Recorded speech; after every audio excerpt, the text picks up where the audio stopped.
భారత communist party 100వ వ్యవస్థాపక దినోత్సవ సందర్భంగా అన్ని నియోజకవర్గాల్లో అరుణ పతాక ఆవిష్కరణ బహిరంగ సభల్లో ప్రజలందరూ పాల్గొనాలని సిపిఐ రాష్ట్ర కార్యవర్గ సభ్యులు జంగల అజయ్ కుమార్ సూచించారు. తెనాలిలో జరిగిన ఈ కార్యక్రమంలో కరపత్రాలను ఆవిష్కరించారు. స్థానిక గాంధీనగర్లోని కమ్యూనిస్టు పార్టీ కార్యాలయంలో శనివారం ఉదయం ప్రత్యేక సమావేశం నిర్వహించారు. భారత కమ్యూనిస్టు పార్టీ రాష్ట్ర కార్యవర్గ సభ్యులు జంగాల అజయ్ కుమార్తో పాటు పార్టీ నాయకులు పాల్గొని డిసెంబర్ 26వ తేదీ జరగనున్న పార్టీ 100వ వ్యవస్థాపక దినోత్సవ బ్రోచర్ ఆవిష్కరించారు. జంగాల అజయ్ కుమార్ మాట్లాడుతూ ఈ నెల 26వ తేదీ నాటికి భారత కమ్యూనిస్టు పార్టీ 100 సంవత్సరాలకు అడుగుపెడుతుందని వారు అన్నారు. దేశ స్వతంత్రం కోసం జరిగిన పోరాటంలో వీరోచితమైన పోరాటాల చరిత్రకు వారసులు కమ్యూనిస్టులని ఆయన అన్నారు. మోడీ అధికారంలోకి వచ్చిన తర్వాత ఏం కొనేటట్టు లేదు, ఏం తినేటట్టు లేదన్న సందంగా నిత్యావసర సరుకులు ధరలు ఆకాశంలో ఉన్నాయని పేర్కొన్నారు. అధికారంలోకి వచ్చిన సంవత్సరంలో ధరలు తగ్గిస్తామని చెప్పిన నరేంద్ర మోడీ మాటలు నీటి బుడగలు అయ్యాయని వారు అన్నారు. రాష్ట్రంలో చంద్రబాబు నాయుడు, పవన్ కళ్యాణ్లు నరేంద్ర మోడీ అడుగులకు మడుగులొస్తున్నారని విమర్శించారు. పార్లమెంటు సాక్షిగా అంబేద్కర్పై అమిత్ షా చేసిన వ్యాఖ్యలు బాధాకరమని వారు అన్నారు. తెనాలి టౌన్ సిపిఐ పార్టీ కార్యదర్శి మధ్యనేని కిరణ్ బాబు, తెనాలి నియోజకవర్గ సిపిఐ పార్టీ కార్యదర్శి చెరుకుమల్లి సింగారావు, ఏఐఎస్ఎఫ్ జిల్లా అధ్యక్షుడు గండు శివ, ఏఐఎస్ఎఫ్ తెనాలి నియోజకవర్గ కార్యదర్శి చెన్నూరి సాయి, భూమేష్, తేజ, పవన్, యశ్వంత్, కళ్యాణ్ తదితరులు పాల్గొన్నారు.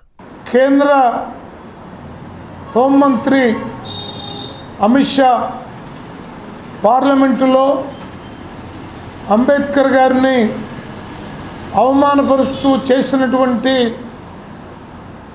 ప్రసంగం జాతి యావత్తు నిరసనలకి పూనుకున్నది. అమిత్ షా సంఘ్ పరివార్ నిజస్వరూపం ఏంటో స్పష్టంగా అమిత్ షా మాటల్లో అర్థమైంది. పైగా అంబేద్కర్ అని జపిస్తున్నారు. దాని బదులు భగవంతుడిని కనుక ప్రార్థిస్తే 10 సార్లు స్వర్గాన్ని చూడొచ్చని ఆయన అన్న వ్యంగ్యంగా మాట్లాడినటువంటి మాటలు ఏ భారతీయుడు ఒప్పుకోడు. డాక్టర్ బిఆర్ అంబేద్కర్ భారత రాజ్యాంగాన్ని రచించి ఉండకపోతే,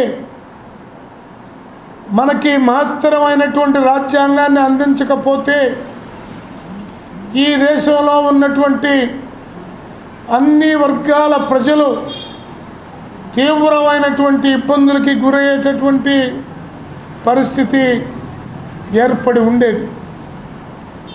ఆర్ఎస్ఎస్, బీజేపీ వాళ్ళ యొక్క ప్రోద్బలంతో నరేంద్ర మోడీ, అమిత్ షా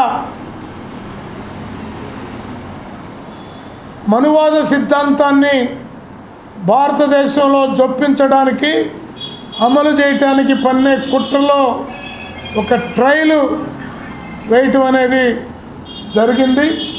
దీన్ని సిపిఐగా పూర్తిగా ఖండిస్తూ ఉన్నాం.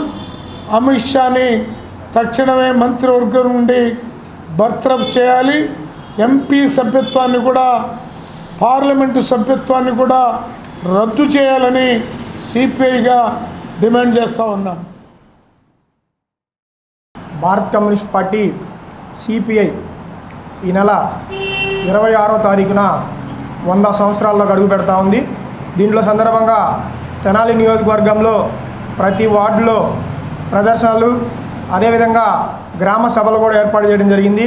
26వ తారీఖున పార్టీ కార్యాలయం దగ్గర జెండా ఆవిష్కరణ, అదేవిధంగా 30వ తారీఖున పార్టీ కార్యాలయం దగ్గర పెద్ద బహిరంగ సభ కూడా ఏర్పాటు చేయడం జరిగింది.